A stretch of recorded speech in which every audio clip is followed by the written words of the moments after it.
Unscrupulous companies are abusing reports to kick enemies for 24 hours.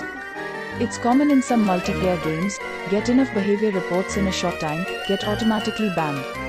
Now, it looks like New World players have figured out they can target their enemies with reports to trigger their 24-hour ban, just before a time-limited war event. New World players are widely saying they've been banned for nothing.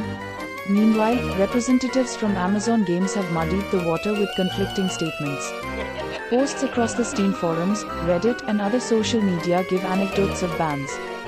50 people in my 100-person company are now banned, reads one Reddit post. We have to give up our hard-fought territory because everyone can press report a couple times? This is crazy, we need a fix ASAP, the post continues.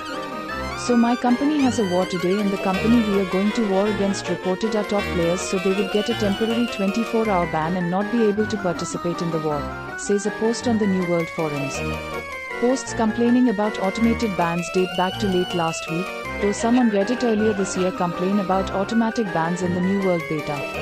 Another, now removed, Reddit post gave details from a company member who discovered, then exploited, the process to ban the highest level members of another company before a war event.